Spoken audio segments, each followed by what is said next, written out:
Hey everyone, so this is our second lecture on wakefulness and sleep. And in this lecture, we are going to cover the stages of sleep primarily. So let's get started. So stages of sleep and the mechanisms related to that. And before we really delve into the stages of sleep, we're actually going to go over some distinctions.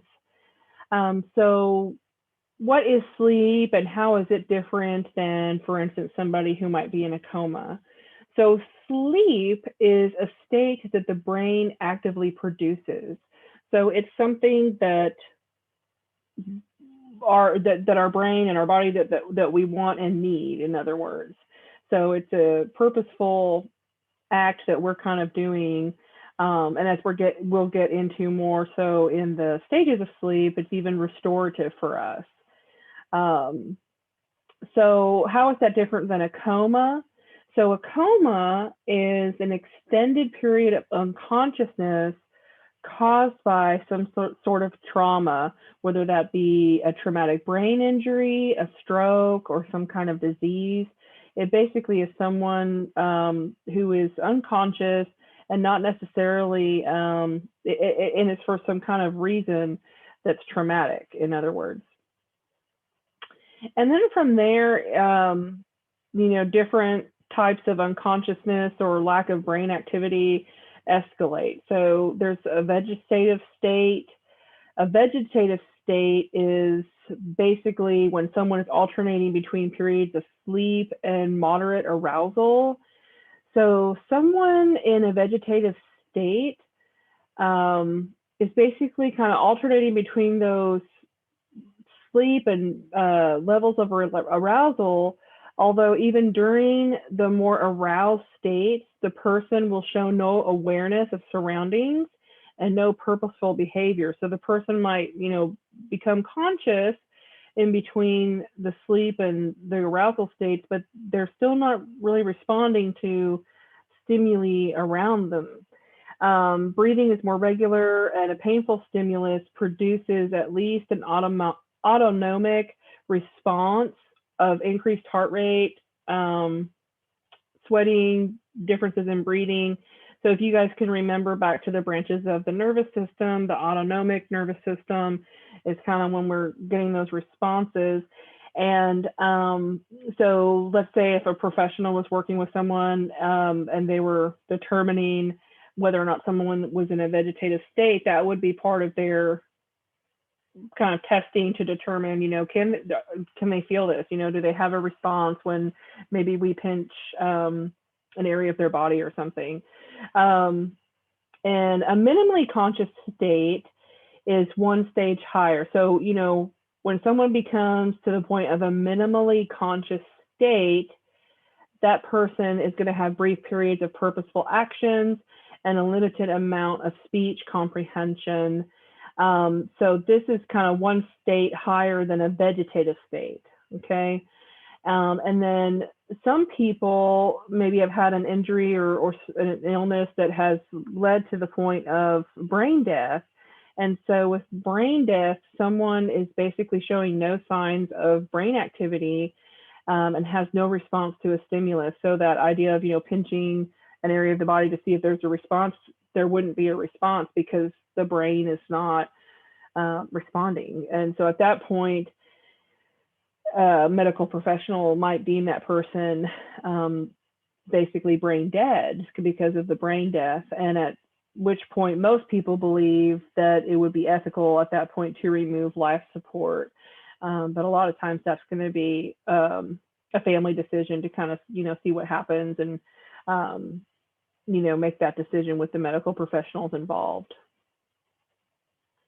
Okay, so that's some distinctions between sleep and then various stages of unconsciousness and fluctuations between sleep and levels of consciousness. So that moves us into, kind of your average stages of sleep. And again, sleep meaning that purposeful sleep, the brain is purposely kind of pursuing this sleep to kind of give us a rest. So when we're going to sleep, our textbook kind of highlights that we go through these different stages and kind of fluctuate between them. Once we fall asleep, we kind of fluctuate throughout the night. So usually people are getting around 8 hours of sleep. And so these stages will kind of go in and out. So we start in stage 1 and then progress to say stage 2. And then we kind of move into this slow wave sleep. And then once we reach that level, we then kind of cycle between 2 and the slow wave, which is 3, and then move on from there to different periods of time where we have the REM sleep as well. And REM stands for rapid eye movement. So the first 3 stages, which is stage 1, stage 2, and stage 3, which is that slow wave sleep, those are non-REM. So that means there's not rapid eye movement going on. And the higher the stage of the non-REM sleep stages, 1, 2, and 3, the harder it is to wake the person from their slumber. So when someone's first kind of drifting off into sleep, they're more likely to respond to a loud noise. And even in stage 2, a loud noise or, something that would be distracting, could still wake that person up easily. But then when the slow wave sleep, the stage 3 kind of starts, it's harder to wake that person up. So stage 1, you can kind of think of as the dozing off stage, where someone is, just kind of beginning to doze off. And it lasts between 1 and 5 minutes typically. And during that first stage, the body hasn't fully relaxed, so the body and brain activities start to slow with periods of brief movements. Like you might see someone twitch, or if you've ever slept next to somebody and you kind of realize they're sort of, relaxing their body and falling asleep, you might feel some movement there. And there are light changes in the brain activity associated with falling asleep in that stage. So the brain, you might see some differences in the brain activity, but not major changes, for example. So in stage 2, the body is entering a more subdued state, including a drop in temperature, relaxed muscles, and slowed breathing and heart rate. And so if we were looking at the brain waves will show a new pattern, and kind of the eye movements might start to look a little different. And for stage 2 in particular, they kind of stop, your eyes sort of stop moving. And on a whole, the brain activity slows down. But there are short bursts of activity that can actually help resist being woken up by external stimuli. And so stage 2 can last for about 10 to 25 minutes, typically on that first sleep cycle, and then it can become longer during the night. So these different stages, they kind of cycle throughout the night, and each cycle could be slightly different in time. Stage 3 is that slow wave sleep, which is also known as deep sleep, and it's harder to wake someone up if they are in that phase. So the muscle tone, pulse, and breathing rate decrease, and the body relaxes even further. And not to get too technical or anything, but the brain waves will start to look different. In stage 3, they're known as delta waves. So it's also called, that's actually why it's called short wave sleep, is because of those delta waves, or delta, it's also called delta sleep. And experts believe that this is actually the stage where we're kind of getting that restorative sleep, the body's recovering, healing's happening, that kind of thing.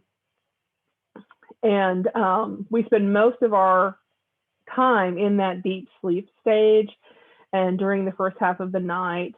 During the early sleep cycles, like the ones earlier on in your entire nights of sleep or day of sleep, whenever somebody's sleeping, the most common amount of time that the slow wave sleep will last is between 20 and 40 minutes. And then as someone continues to sleep, the different stages get shorter. And then these first 3 stages get shorter, and then the REM, which is the rapid eye movement sleep, gets longer. Okay, so let's kind of take a look here at, you know, some of the waves that somebody might expect to see in these different stages of sleep. So, you know, you can kind of see here that, you know, here's 11 p.m. And this is an example of 3 different nights of sleep. So, you know, 11 p.m., someone's kind of falling asleep. That's stage 1, kind of dozing off. And then the stage 2, then that short wave, which is the stage 3, and then a recycle into the 2, REM, 2, then back to the short wave. And then, you know, so you can kind of see it's cycling over here, and that REM sleep is getting longer with these 2 types of sleep getting, you know, kind of, you can just kind of see the differences here. They're like 2's short here, but then 2's longer here. So you can kind of see that REM sleep is getting longer, as well as that stage 2 sleep. So let's talk a little bit more about REM sleep, that rapid eye movement. It's basically, it's important. It's an important stage of sleep because during REM sleep, the brain activity picks up, nearing levels seen when you're awake, but at this time the body is not going to be moving. It's experiencing atonia, which is a temporary paralysis of the muscles. And there are 2 exceptions to that, which is the eye movement, that's why this is called rapid eye movement, because the eyes will be moving around, and also the muscles that control breathing. Even though the eyes are closed, it can be seen moving quickly during this stage. So you would see somebody's eyes moving by watching their eyelids. And REM sleep is thought to be very important as far as cognitive functioning, and it's important particularly for memory, learning, and creativity. And REM sleep is best known for dreaming, which is explained by the significant uptick in brain activity. And so dreams can occur in any stage of sleep, but they're less common and intense they're less common and less intense in the non-REM stages of sleep. Whereas with the REM stage of sleep, dreams are going to be a little or more vivid and intense. So typically someone's not going to enter that REM stage of sleep until they've been asleep for about 90 minutes. And as the night goes on, that REM, as you can see here in this diagram here, that for this person over 3 nights of sleep, you could see that REM got longer as time went on during their sleep period. So in total, REM make up about 25% of sleep in adults. So that's the different stages. And, you know, just something I wanted to touch on real briefly before ending or closing out this lecture is that one of the ways that they study the sleep and how we've learned about sleep studies, and also how people might go in and be assessed for sleep disorders, is the Polysomnograph, which is basically kind of like a combo of EEG, but also tracking of the eye movements to kind of see what's going on when somebody is sleeping. And that helps us see their brain activity at the time. And really, when someone goes in for like a sleep study, they're hooked up not only to this Polysomnograph equipment, but also other things to kind of see what's going on with other bodily functions, like especially respirations and breathing and stuff like that. Because as you have most likely read in the text, there's sleep disorders that are also related specifically to breathing, like sleep apnea, where someone might even stop breathing during their sleeping time. So that is in a nutshell, just some of the quick basics on the stages of sleep and some related concepts. And again, of course, if you have any questions, let me know. And I hope you have a great rest of your week. Thank you.